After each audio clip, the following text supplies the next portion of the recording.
నయ్యా నాకింత భాగ్యమని ఊహకు మించినది నా ఎడల నీ కార్యములు యేసయ్య నీ కార్యములు ఊహించలేనయ్యా నాకింత భాగ్యమని ఊహకు మించినది నా ఎడల నీ కార్యములు యేసయ్య నీ కార్యములు నా ఇల్లు ఏ పాటిది నా బ్రతుకు ఏ పాటిది నీ పుట్టి పెరిగినదంతా నీకు తెలిసి ఉన్నది నా ఇల్లు ఏ పాటిది నా బ్రతుకు ఏ పాటిది నీ పుట్టి పెరిగినదంతా నీకు తెలిసి ఉన్నది నన్నెంతో ప్రేమించి శాశ్వత కృప చూపించి నీ వారసునిగా మార్చిన పరలోక రాజు నీవే నన్నెంతో ప్రేమించి శాశ్వత కృప చూపించి నీ వారసునిగా మార్చిన పరలోక రాజు నీవే ఊహించలేనయ్యా నాకింత భాగ్యమని ఊహకు మించినది నా ఎడల నీ కార్యములు యేసయ్య నీ కార్యములు ఆత్మీయ కన్నులు లేక నిన్ను చూడలేకపోతిని శాంతి లేని ధనవంతుడనై సంతోషము కోల్పోతిని ఆత్మీయ కన్నులు లేక నిన్ను చూడలేకపోతిని శాంతి లేని ధనవంతుడనై సంతోషం కోల్పోదని ఈ చీకటి మార్గములో ధ్రువతారగా నిలిచి నెమ్మది కలిగించే మార్గమును చూపించిదివి ఈ చీకటి మార్గములో ధ్రువతారగా నిలిచి నెమ్మది కలిగించే మార్గమును చూపించిదివి ఊహించలేనయ్యా నాకింత భాగ్యమని ఊహకు మించినది నా ఎడల నీ కార్యములు యేసయ్య నీ కార్యములు ఊహించలేనయ్యా నాకింత భాగ్యమని ఊహకు మించినది నా ఎడల నీ కార్యములు యేసయ్య నీ కార్యములు ఎంత దూరమైనా గాని ఎంత భారమైనా గాని అలసిపోను ఎన్నడూ వెనుదిరిగి చూడను ఎంత దూరమైనా గాని ఎంత భారమైనా గాని అలసిపోను ఎన్నడూ వెనుదిరిగి చూడను నీ వాక్యమే నా బలం అభిషేకమే నా ధైర్యం జయశీలుడా నిన్ను చూస్తూ గురి యొద్దకే నే సాగెదను నీ వాక్యమే నా బలం అభిషేకమే నా ధైర్యం జయశీలుడా నిన్ను చూస్తూ గురి యొద్దకే నే సాగెదను ఊహించలేనయ్యా నాకింత భాగ్యమని ఊహకు మించినది నా ఎడల నీ కార్యములు యేసయ్య నీ కార్యములు ఊహించలేనయ్యా నాకింత భాగ్యమని ఊహకు మించినది నా ఎడల నీ కార్యములు యేసయ్య నీ కార్యములు. బైబిల్ పాట పాడుకుందాం. పఠింప శ్రేష్ఠ గ్రంథము బైబిల్ పఠింప శ్రేష్ఠ గ్రంథము బైబిల్ అనుదినం పఠించిన ప్రేమ తోడ నడుపును ఓ పఠింప శ్రేష్ఠ గ్రంథము బైబిల్. పరిశుద్ధ గ్రంథమైన బైబిల్ నుండి యోబు గ్రంథము 19వ అధ్యాయము యోబు గ్రంథము 19వ అధ్యాయము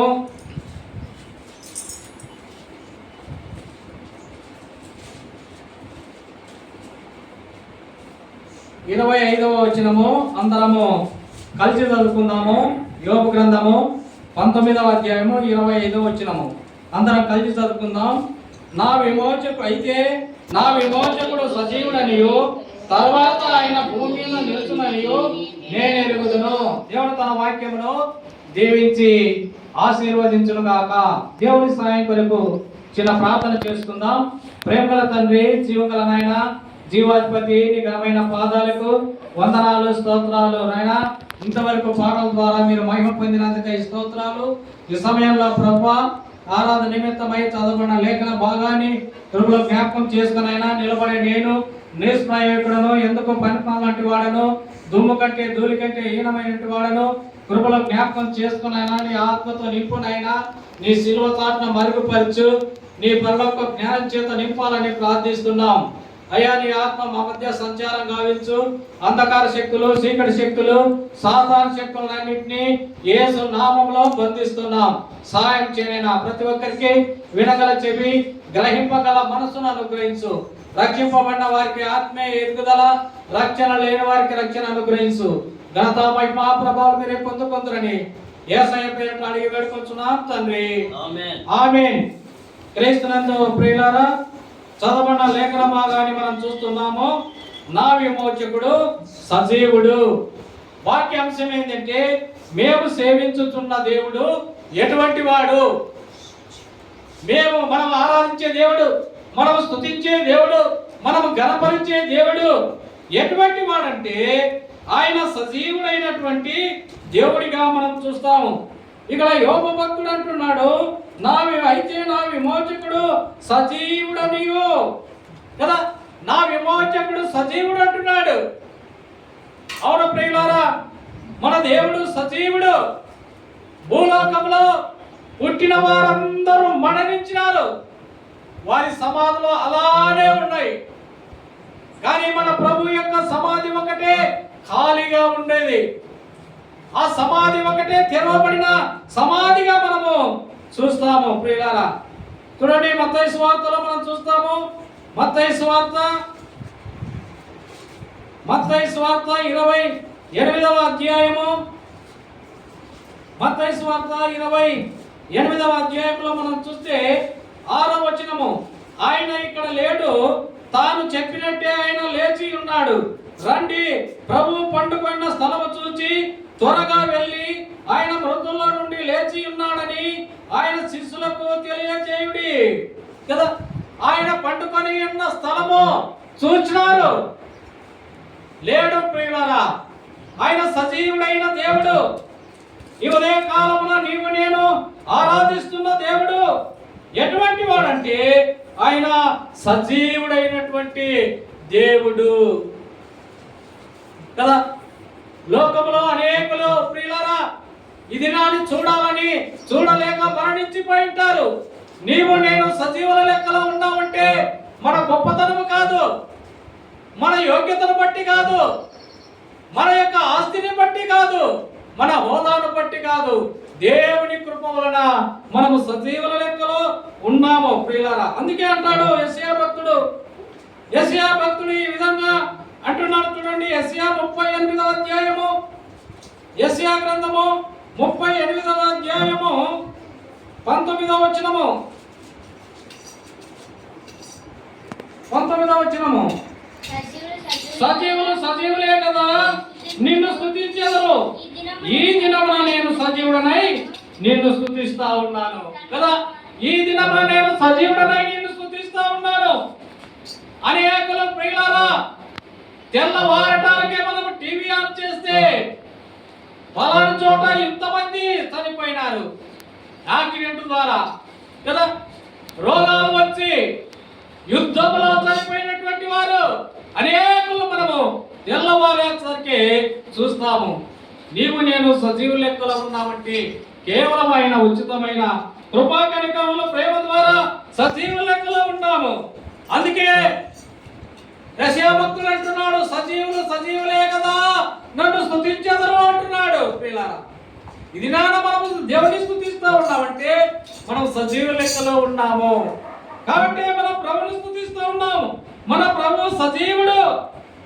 నా విమోచకుడు సజీవుడని యోబు గ్రంథంలో మనం చూస్తా ఉన్నాం.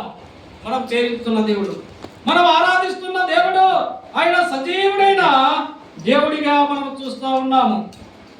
రెండవదిగా మనం చూసినట్లయితే మనం ఆరాధిస్తున్న దేవుడు, మనం స్తుతిస్తున్న దేవుడు, మనం గణపరుస్తున్న దేవుడు ఎటువంటి వాడంటే చూస్తాం. చూడండి, దినవృత్తాంతములు 2వ గ్రంథము, 2వ దినవృత్తాంతములు 2వ అధ్యాయము 5వ వచనము.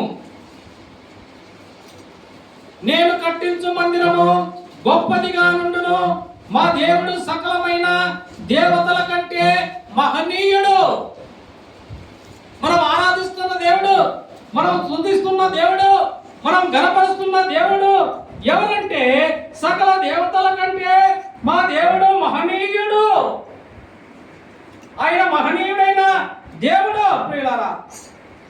అందుకే అంటున్నాడు కదా, నేను కట్టించు మందిరము గొప్పదిగా నుండును, మా దేవుడు సకలమైన దేవతల కంటే మహనీయుడని సొలొమోను రాజు తూరు రాజులకు వర్తమానము పంపుతా ఉన్నాడు ప్రియులారా. ఆకాశములను మహాకాశములను పట్టజాలని సర్వశక్తి గల దేవునికి ఒక ఆలయము కట్టించి సొలొమోను ఈ మాట అంటున్నాడు. ప్రియులారా, మా దేవుడు మహనీయుడు, సకల దేవతల కంటే ఆయన మహనీయుడని అంటున్నాడు కదా. యోహాను రాసిన మొదటి పత్రికలో మనం చూస్తే, యోహాను రాసిన మొదటి పత్రిక 1వ అధ్యాయము,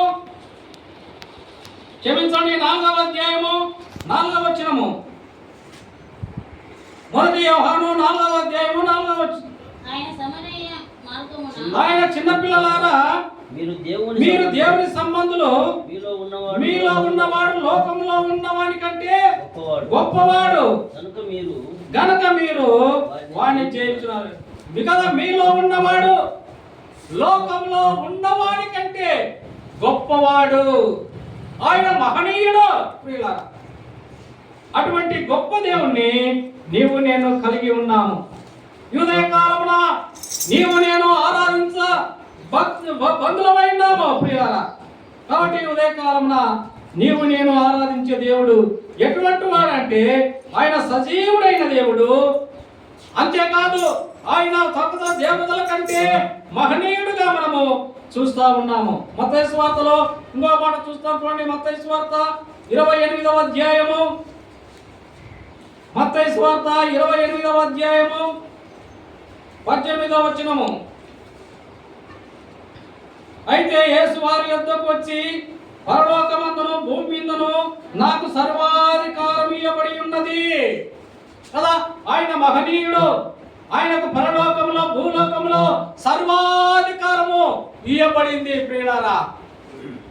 మనం ఆరాధించే దేవుడు, మనం స్తుతించే దేవుడు, మనం గణపరిచే దేవుడు ఆయన మహనీయుడు, సర్వాధికారం కలిగిన దేవుడు, మనలో ఉన్న దేవుడు లోకంలో ఉన్న వాడి కంటే గొప్పవాడిగా మనం చూస్తూ ఉన్నాం. ఇంత గొప్ప దేవుణ్ణి స్తుతించకుండా ఆరాధించకుండా ఎలా ఉండగలమో ప్రియులారా. చూడండి, నిర్గమాకాండంలో కూడా ఓ మాట చూస్తాము. నిర్గమాకాండము 18వ అధ్యాయము, నిర్గమాకాండము 18వ అధ్యాయము 11వ వచనము. ఐగుప్తీయులు గర్వించి ఇశ్రాయేలుల మీద చేసిన దౌర్జన్యమును బట్టి ఆయన చేసిన దాన్ని చూచి యెహోవా సమస్త దేవతల కంటే గొప్పవాడని ఇప్పుడు నాకు తెలిసి ఉన్నదనేను కదా. యెహోవా సమస్త దేవతల కంటే గొప్పవాడని ఇప్పుడు నాకు తెలిసి ఉన్నది అంటున్నారు ప్రియులారా. సమస్త దేవతల కంటే ఆయన గొప్పవాడు, మీలో ఉన్నవాడు లోకంలో ఉన్నవాడి కంటే గొప్ప దేవుడు. కాబట్టి ఉదయకాలమున నీవు నేను ఆయన స్తుతించాలి, ఆయన గణపరచాలని దేవుడి వాక్యము సెలవిస్తా ఉంది.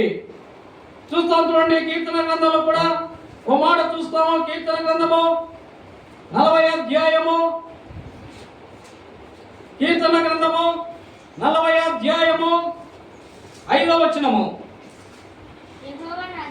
యెహోవా నా దేవా, నీవు మా ఎడల జరిగించిన ఆశ్చర్యక్రియలను మా ఎడల నీకున్న తలంపులను బహు విస్తారములు వాటిని వివరించి చెప్పేదానుకుంటున్నా అవి లెక్కకు మించి ఉన్నవి. నీకు సాటి అయిన వాడు ఒకడును లేడు. నీకు సాటి అయిన వాడు ఎవరు లేరు. ఒకసారి బస్సులో నేను ఎక్కినప్పుడు బస్సులో ఒక ఫోటో కనపడింది. ఆ డ్రైవర్కి ఎదురుగాట ముందర అక్కడ 3 బొమ్మలు ఉన్నాయి. మధ్యన యేసు ప్రభు ఈ వాళ్ళకొకరిని వేరే వాళ్ళని పెట్టినారు. ఎవర్రా ఈ ఫోటో పెట్టినదంటే ఒక విద్యార్థి ఆ ఫోటో చేపించి అక్కడ పెట్టాడంట. ఎందుకు పెట్టారంటే దేవుళ్ళు అందరూ సమానం ఉన్నా ఒకరిని ఎక్కువ ఒకరు తక్కువ చూడకూడదు అని అంటున్నారు. దేవుని వాక్యం సెలవిస్తుంది, నీకు సాటి అయిన వాడు ఎవడు లేడు. ఎందుకు పెట్టినావు? పెట్టొద్దు. ఆయనకు సాటి అయిన వారు ఎవరు లేరు ప్రియులారా.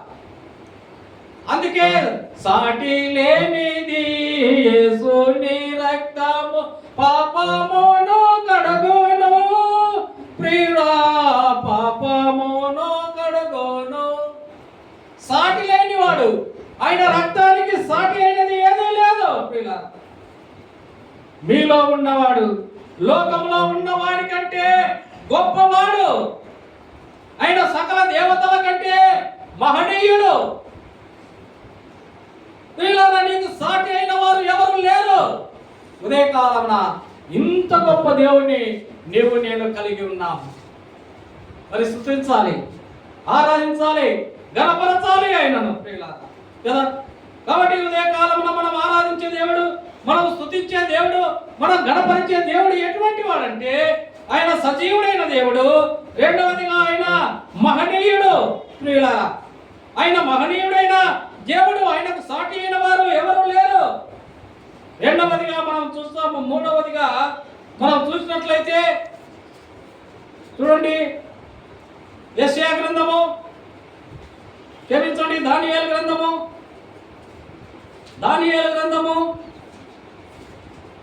3వ అధ్యాయము 17వ వచనము.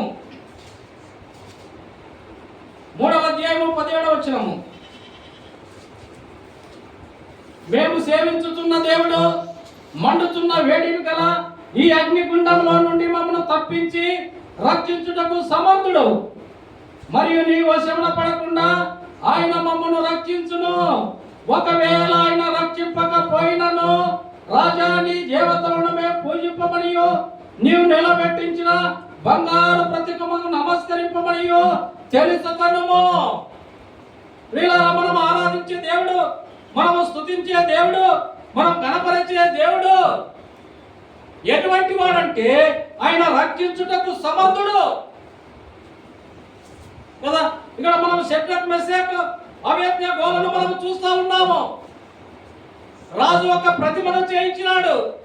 అందరూ ఆ ప్రతిమకు నమస్కారం చేయమన్నారు. అందరూ చేశారు. షడ్రక్ మెషక్ అబేద్నెగోలు చేయలేదు. వారు సాగిలపడలేదు. వారు ఆ బొమ్మకు పూజ చేయలేదు. రాజు దగ్గరికి రిపోర్ట్ పోయింది. రాజు ఏం చేశాడు? 7 అంతలుగా అగ్నిగుండాన్ని చేయమన్నాడు. ముందు అవకాశం ఇచ్చినాడు ప్రియులారా.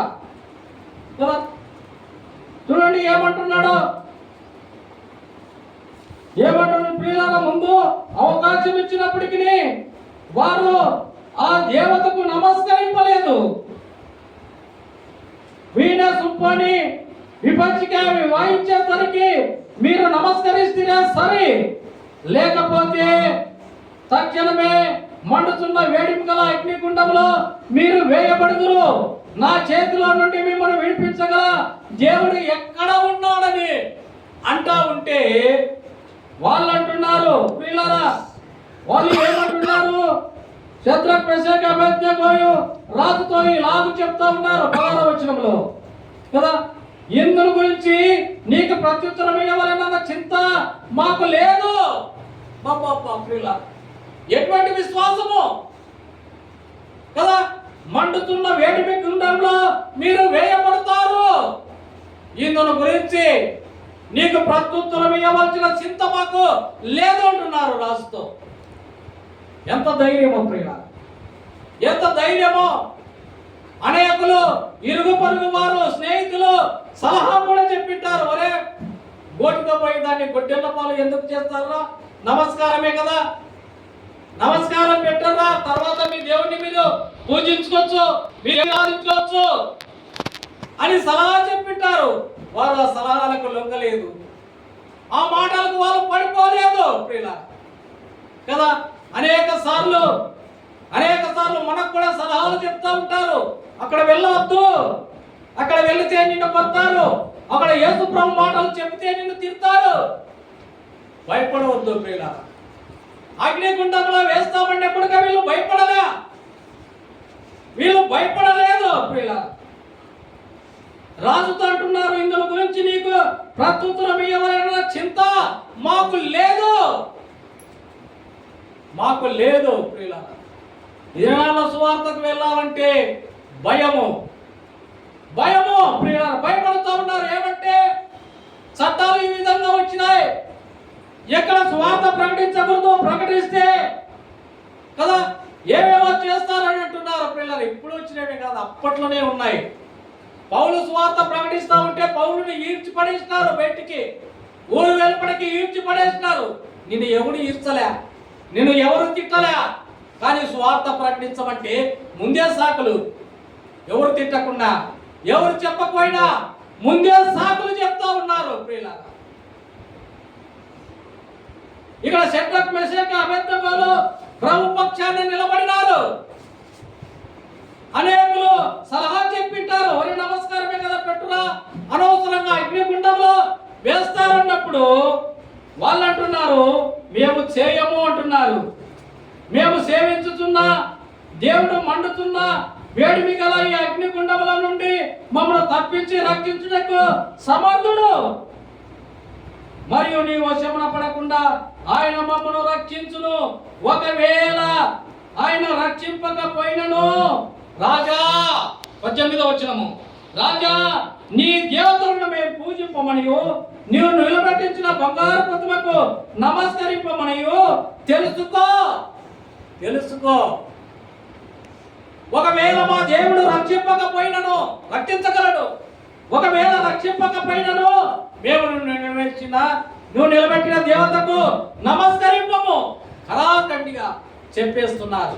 ఇది ప్రభు కొరకు నిలబడడం అంటే కదా. కొంచెం కష్టం వచ్చే, కొంచెం బాధ వచ్చే వెంటనే ప్రభువును వదిలిపెడతాం, వెంటనే ప్రభువుకు దూరం అయిపోతాము. ఇక్కడ షడ్రక్ మెషక్ అబేద్నెగోల కళ్ళ ఎదురుగానే గుండం కనబడుతూ ఉంది. ఆ గుండంలో వేస్తామని ఆజ్ఞ జారీ అయింది, కానీ వాళ్ళు ఏమాత్రము భయపడలే.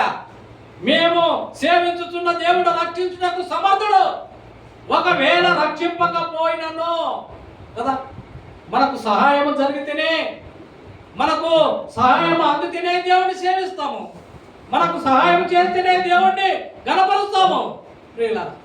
వీళ్ళు సహాయము పొందకపోయినప్పటికీ, సహాయము మాకు అందకపోయినప్పటికీ మా దేవుణ్ణి మేము వదిలిపెట్టము, ఆయనే పూజిస్తాము, ఆయనే స్తుతిస్తామని ఖరాఖండిగా చెప్తా ఉన్నారు. 19వ వచనము, అందుకు నెబుకద్నెజరు అత్యాగ్రహము నొందిన షద్రక్ మెషక్ అబేద్నెగోలను వారి విషయంలో ఆయన ముఖము వికారమాయెను గనక గుండము ఎప్పటికన్నా 7 అంతలు వేడిమిగా చేయమని ఆజ్ఞ ఇచ్చెను. ఒక సామాన్య మానవులు రాజు మాట లెక్క చేయడంలే, రాజుకు కోపం వచ్చింది. ఒరే 7 అంతలు వేడిమి, ఇప్పుడు ఎంత ఉందో అంతకు 7 అంతలు వేడిమి చేయమన్నారు. వేడిమి చేయమని మరియు తన సైన్యములో నుండి బలిష్ఠులలో కొందరిని పిలువనప్పించి షడ్రక్ మెషక్ అబేద్నెగోలను బంధించి వేడిమి కలిగి మండుతున్న గుండంలో వేయుడని ఆజ్ఞేయగా, బలిష్ఠులైనటువంటి వారిని కదా డబ్ల్యూడబ్ల్యూలో కొట్టుకుంటూ ఉంటారు, డబ్ల్యూడబ్ల్యూలో ఫైటింగ్ చేస్తూ ఉంటారు. అటువంటి బలాఢ్యులను పిలిచినారు.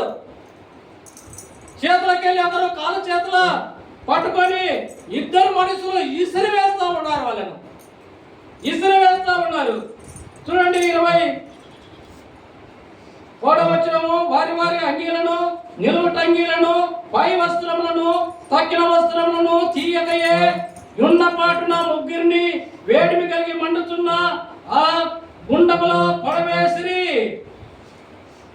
రాజాజ్ఞ తీవ్రమైనందున గుండము మిక్కిలి వేడిమి గలదైనందునను శద్రక్ మేషక్ అబేద్నెగోలను విసిరివేసిన ఆ మనుషులు అగ్నిజ్వాల చేత కాల్చబడి చనిపోయిరి. 7 అగ్నిగుండం కదా. మరి విసిరివేయాలంటే ఆ గుండానికి దగ్గరికి పోవాలి, పూర దూరం నుంచి విసిరివేయలేరు. కాబట్టి వీళ్ళు దగ్గరికి పోయినారు, సమీపంగానే దగ్గరికి పోయి విసిరివేసేసరికి ఆ అగ్ని జ్వాలలు, ఆ నాలుకలు విసిరివేసినటువంటి వాళ్ళని చంపేసినాయి. వీళ్ళు గుండంలో హాయిగా తిరుగుతూ ఉన్నారు, హాయిగా తిరుగుతున్నారు. చూడండి 23వ వచనము, 23వ వచనం. శద్రక్ మేషక్ అబేద్నెగోలను ఆ ముగ్గురు మనుషులు బంధింపబడిన వారే వేడిమి కలిగి మండుతున్న గుండంలో పడగా రాజుకు నెబుకద్నెజరు ఆశ్చర్యపడి తీవ్రముగా లేచి, మేము ముగ్గురు మనుషులను బంధించి అగ్నిగుండంలో వేస్తిమి అని తన మంత్రులను అడిగాను. వారు రాజా సత్యమేని రాజుతో ప్రత్యుత్తరం ఇచ్చిరి. రాజుకు 4 కనపడతా ఉన్నారు. డౌట్ వచ్చింది, పక్కనున్న మంత్రిని పిలుచుకున్నాడు. ఒరే మనం ఎంతమంది మంత్రి ఎంతమంది వేసినామంటే 3 మనుషులను రాజా, 3 మనుషులనే కదా సత్యం రాజా. అందుకు రాజు, నేను 4 మనుషులను బంధకములు లేకుండా అగ్నిలో సంచరించుట చూస్తున్నాను, వారికి హాని ఏమీ కలగలేదు. 4వ వాడి రూపము దేవతల రూపం పోలి ఉన్నదని వారికి ప్రత్యుత్తరం ఇచ్చెను. అంతటా నెబుకద్నెజరు వేడిమి కలిగి మండుతున్న ఆ గుండం వాకిలి దగ్గరికి వచ్చి, శద్రక్ మేషక్ అబేద్నెగోలను వాళ్ళారా, మహోన్నతుడగు దేవుని సేవకులారా, బయటికి వచ్చి నా యుద్ధకు రండి అని పిలువగా శద్రక్ మేషక్ అబేద్నెగోలను అగ్నిలో నుండి బయటికి వచ్చిరి కదా. 4 మనుషులు కనబడతా ఉన్నారు అంటున్నాడు. ఆ 4వ వాడు దేవతల రూపం కలిగినటువంటి వాడు. రాజు దగ్గరికి పోయినాడు, గుండం దగ్గరికి పోయి, శద్రక్ మేషక్ అబేద్నెగోలారా మీరు బయటికి రండి అని పిలిచినాడు. వారు బయటికి వచ్చినారు. అధిపతులను, సేనాధిపతులను, సంస్థానాధిపతులను, రాజు యొక్క ప్రధాన మంత్రులను కూడి వచ్చి ఆ మనుషులను పరీక్షించి వారి శరీరములను అగ్ని ఏ హాని చేయకుండాటయు, వారి తల వెంట్రుకలలో ఒకటైనను కాలిపోకుండాటయు, వారి వస్త్రములు చెడిపోకుండాటయు, అగ్ని వాసనైనను వారి దేహములకు తగులకుండాటయు చూచిరి. పరీక్షించినారు కదా, పరిశోధించినారు. వాళ్ళను అగ్నిగుండంలో నుంచి బయటికి తీసినప్పుడు ఒక్క వెంట్రుక కూడా కాలలేదు. ఫస్ట్ కాలేదు వెంట్రుకలే ప్రియులారా. ఫస్ట్ కదా ఆ యొక్క శాతకే ముసుకపోవాలి ఎంట్రుకలు, కానీ ఎంట్రుకలు కూడా కాలలేదంటే మన దేవుడు ఎటువంటి వాడు, మనం ఆరాధించే దేవుడు, మనం స్తుతించే దేవుడు, మనం గణపరిచే దేవుడు. ఆయన రక్షించుటకు సమర్థుడు. నీవే స్థితిలో ఉన్నా, ఏ బాధలో ఉన్నా, ఏ కష్టంలో ఉన్నా ఆయన రక్షించుటకు సమర్థుడు ప్రియులారా. కాబట్టి ఉదయ కాలమున ఆయన మనం ఆరాధించాలి, ఆయన మనము గణపరచాలి ప్రియులారా. వాసన కూడా తగలలేదు, అగ్ని వాసన కూడా వారికి తగలలేదు. నెబుకద్నెజరు రాజు అంటున్నాడు, శద్రక్ మేషక్ అబేద్నెగోలను వీరి దేవుడు పూజార్హుడు, ఆయన తన దూతనంపి తను ఆశ్రయించిన దాసులను రక్షించెను. వారు తమ దేవునికి కాక మరి ఏ దేవునికి నమస్కరింపయో ఏ దేవునికి సేవింపకయో ఉందమని తమ దేహములను అప్పగించి రాజు యొక్క ఆజ్ఞను వ్యర్థపరచిరి. రాజు అంటున్నాడు, శద్రక్ మేషక్ అబేద్నెగోల దేవుడు పూజార్హుడు, పూజకు అర్హుడు, ఆరాధనకు యోగ్యుడు కదా. పూజకు అర్హుడైన దేవుడు, ఆరాధనకు అర్హుడైన దేవుడైనా ప్రియులారా, మనం సేవించే దేవుడు, మనం ఆరాధించే దేవుడు ఆయన ఎటువంటి వాడంటే ఆయన పూజకు అర్హుడు, రక్షించగలిగిన సమాజం కలిగిన వాడు. 29వ వచనము, కాగా నేను ఒక శాస్త్రం నియమించి ఉన్నాను, ఏదనగా ఈ విధంగా రక్షించుటకు సమర్థుడకు దేవుడు గాక మరి ఏ దేవుడును లేడు. కాగా ఏ జనములో గాని రాష్ట్రంలో గాని ఏ భాష మాట్లాడేవారిలో గాని శత్రుఘ్న మెషక్ అబేద్నెగో అయిన వారి దేవుణ్ణి ఎవరు దూషించునో వాడు తుత్తనీయులుగా చేయబడునని వాడి ఇల్లు ఎల్లప్పుడూ పెంట కుప్పగా ఉండున. నేను చూడండి, ప్రభు కొరకు నిలబడినారు. ఒకవేళ నా దేవుడు రక్షింపకపోయినప్పటికీ రాజా నువ్వు నిలబెట్టించిన ఆ ప్రతిభకు నమస్కరింపము అంటున్నారు. మనమేమంటాము? దేవుడు మేలు చేస్తేనే ఆయన పూజిస్తాము, దేవుడు సాయం చేస్తేనే ఆయన కొలుస్తాము. వీళ్ళు అలాగా మా దేవుడు రక్షింపకపోయినప్పటికీ మేము ఆ దేవుణ్ణి వదిలిపెట్టమంటున్నారు. చివరి వచనం మనం చూస్తే దానియేలు గ్రంథం 3వ అధ్యాయము చివరి వచనం, అంతటా నుండి రాజు శద్రక్ మెషక్ అబేద్నెగో అయిన వారిని బబులోను సంస్థానములలో హెచ్చించాను. ప్రభు కొరకు నిలబడితే కదా తగిన సమయమందు ఆయన హెచ్చించినట్లు ఆయన బలిష్టమైన చేతి క్రింద దీన మనస్కుల ఇండు అంటాడు. ఉదయకాలం నేను హెచ్చింపబడాలంటే ఆయన బలిష్టమైన చేతి కింద దీన మనసులుగా ఉండి ఆయన స్తుతించే వారిగా ఉండాలి. కాబట్టి ఉదయకాలం నా ప్రియులారా, మనం ఆరాధించే దేవుడు, మనం స్తుతించే దేవుడు ఎటువంటి వాడంటే మొట్టమొదటిగా ఆయన సజీవుడైన దేవుడు, రెండవదిగా ఆయన మహనీయుడు, మూడవదిగా ఆయన రక్షించుటకు సమర్థుడైన దేవుడు, నాలుగవదిగా మనం చూసుకునే వాక్యాన్ని ముగించుకుందాం. తిమోతికి రాసిన 2వ పత్రిక, తిమోతికి రాసిన 2వ పత్రిక 1వ అధ్యాయము 12వ వచనం, ఆ హేతు చేత ఈ శ్రమలను అనుభవించుతున్నాను గాని నేను నమ్మిన వాడిని ఎరుగుదును గనక సిగ్గుపడను. నేను ఆయనకు అప్పగించిన దాన్ని రాబోతున్న ఆ దినము వరకు ఆయన కాపాడగలడని రూఢిగా నమ్ముకొనుచున్నాను. ఆయన కదా చివరి వరకు కాపాడగలడని, నడిపించగలడని కదా సంపూర్ణంగా నడిపించేవాడుగా మనం చూస్తా ఉన్నాము. నేను నమ్మిన వాడిని ఎరుగుదును గనక సిగ్గుపడనంటున్నాడు. నేను ఆయనకు అప్పగించిన దాన్ని రాబోతున్న దినం వరకు ఆయన కాపాడగలడని రూఢిగా నమ్ముకొనుచున్నాను అని ఇక్కడ తిమోతి భక్తుడు రాస్తా ఉన్నాడు. ప్రియులారా, వాగ్దానం చేసిన వాడు నమ్మదగిన వాడు, మన దేవుడు అంతం వరకు నిన్ను నడిపిస్తాడని వాగ్దానం చేసినటువంటి దేవుడు.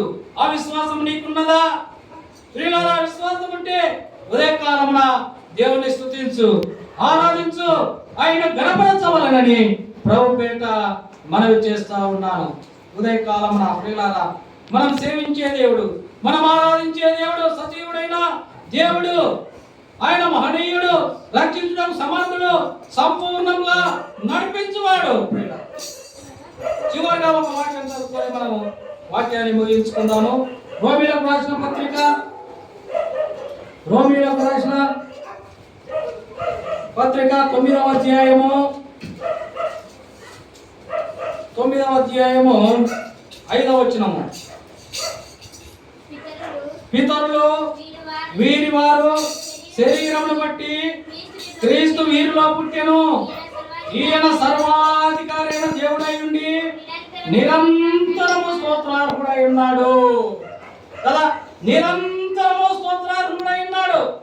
ఆయన సర్వాధికారి అయిన దేవుడై ఉండి మనం ఆరాధించే దేవుడు సర్వాధికారి అయిన ఆయన భూమి మీద పరలోకములో భూమి మీదలో సర్వాధికారము కలిగినటువంటి దేవుడు. అంతేకాదు నిరంతరము స్తోత్రార్హుడు, 24 గంటలు ఆయన స్తుతించ సమర్థుడు. ప్రియులారా, ఆయన స్తుతించడానికి అర్హుడు, ఆయనకు పూజకు అర్హుడు ఆయన. కాబట్టి ఉదయకాలం నీవు నేను కూడా ఆరాధించవలనని ప్రభు పేట మనవి చేస్తా ఉన్నాను. మనం ఆరాధించే దేవుడు సజీవుడైన దేవుడు, ఆయన మహనీయుడు, రక్షించుటకు సమర్థుడు, సంపూర్ణంగా నడిపించువాడు. ప్రియులారా, నిరంతరము స్తోత్రార్హుడై ఉన్నాడు. ఉదయకాలమున మనం ఆరాధించాలి, దేవుణ్ణి ఆరాధించాలని ప్రభు పేట మనవి చేస్తున్నాను. దేవుడు కొద్ది మాటలను మన వినికిల్లో జీవించి ఆశీర్వదించును గాక. ఆమేన్.